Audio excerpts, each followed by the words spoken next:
Hi guys, welcome to another lecture in the series Medicinal Chemistry 2.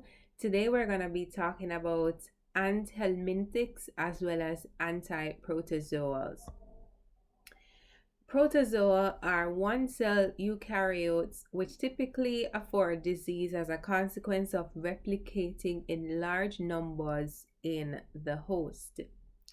Malaria is actually caused by a class of red blood cell parasites, and parasites are protozoa, same thing, called Plasmodium. So there are a variety of species of Plasmodium. You have Falciparum, Vivax, etc., and you have other minor strains. Plasmodium falciparum is the most common and severe. Mosquitoes pass sporozoites to humans where they enter the bloodstream and travel to the liver where hepatocytes are infected. Resistance to antimalarial agents, particularly chloroquine, is a problem. So essentially, if you can find an antimalarial agent that can, enter the game, then that would be very desirable.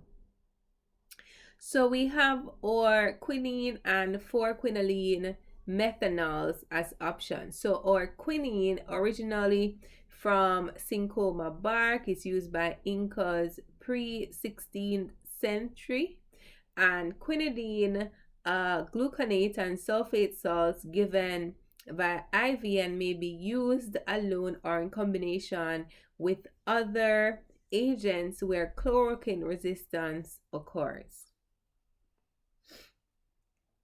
So mefloquine, approved in 1989, and we have the structure of it here, is a synthetic analog of quinine. And as we can see, now let's look at the structure. So, we can see the similarities and the differences between the structures. So clearly, mefloquine is an analog of quinine, and it kills plasmodia at blood stage of life cycle. It is not prescribed to patients with an history of depression, psychosis, or convulsions. It's used for prophylaxis where chloroquine resistance of Plasmodium falciparum occurs. All right, so chloroquine, and we're talking about our aminoquinolines now, is the most versatile, and it's taken orally. It's used to treat acute attacks and prophylactic where resistance is not reported.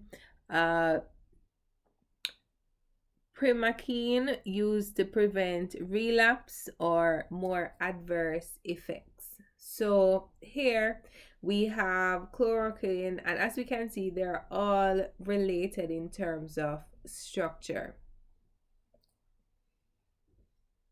So they are called aminoquinolines because we have our quinoline portion and we have our amino portion in all of the structures. So as we said, chloroquine is the most versatile.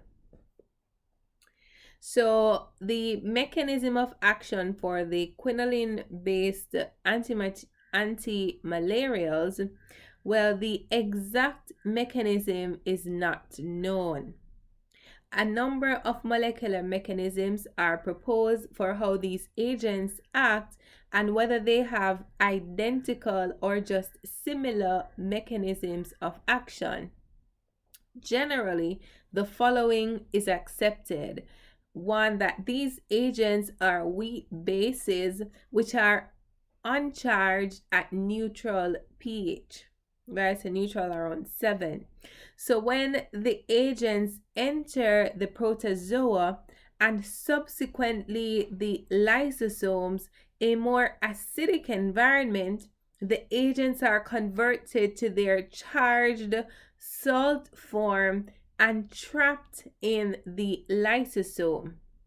Thus, high concentration of drug are accumulated in the protozoa food vacuoles or the lysosomes, it is then believed that when the parasite feeds on hemoglobin in red blood cells, the digestion of protein results in an insoluble precipitate in the lysosome, for example, chloroquine complexes with these protein digest products, that is heme.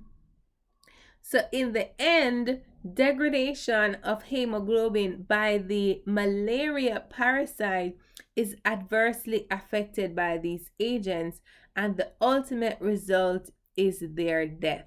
Exactly how this happens is still debated, right? So, this is one proposition of how it happens, but clearly, there is some uncertainty.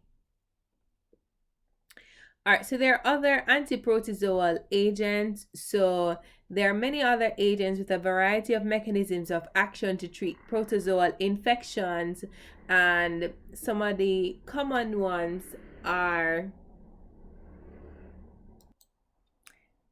trypanosomiasis and leishmaniasis, etc. Right, so we have other agents with a variety of mechanisms of action to treat these various infections. But we mentioned malaria because, it's one thing that we perhaps have heard about the most. All right, so metronidazole is metabolically reduced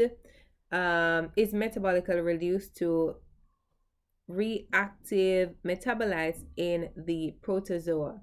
So these reactive metabolites bind DNA of the protozoa, affording a lethal effect. Generally, it has low toxicity in humans, thankfully, so they're widely used for a variety of protozoal infections in North America and other places, and they have several adverse effects.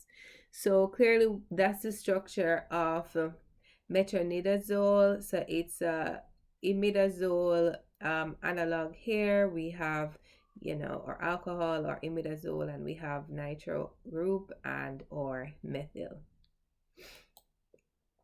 All right, so we have our question. Draw the structure of metronidazole and tell me what it is used for. All right, so this is a structure of metronidazole as we saw, and it's an imidazole analog used to treat infections caused by bacteria or parasites. So that is the answer. So now we're going to speak briefly about the helminths or worms. They are multicellular animals that are much larger than protozoa. Many types of worms. So you have your tapeworm, your roundworms, your flatworm. So you have a tapeworm, roundworm, hookworm, whipworm, etc. Anthelmintics are drugs that have the capability of ridding the body of parasitic worms or helminths. The benzimidazoles are one class of anthelmintics, and the mechanism of action involves the benzimidazoles bind to beta tubulin, which results in the inhibition of microtubule assembly involved in cell division.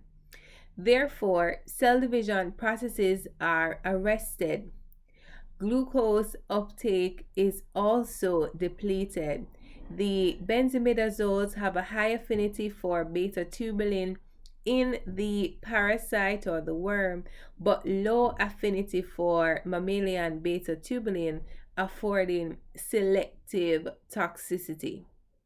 Right, so that is good for us. So they're not interested in our beta tubulin, they are interested in the beta tubulin of the parasites, and that is how they do their action.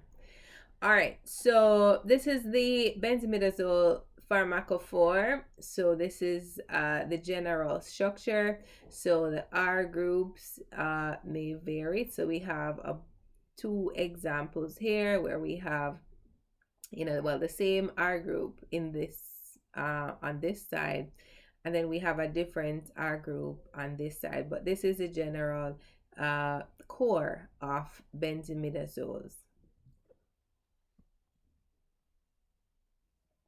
All right, Pyrantel acts on the nervous system of pinworm, roundworm, and hookworm. It is a depolarizing neuromuscular blocking agent that causes spastic paralysis in susceptible helminths, right? So simple structure, and this is what it does.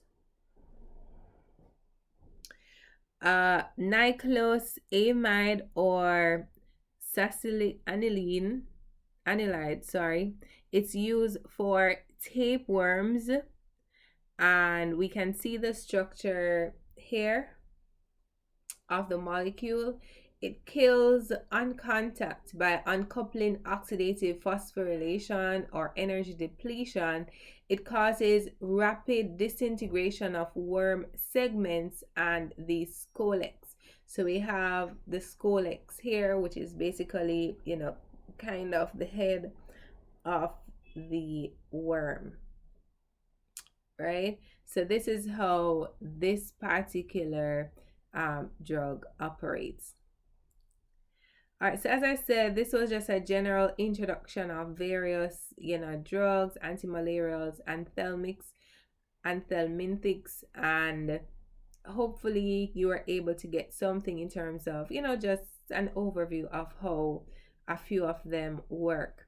So this is the final question. Describe the action of Pyrantel.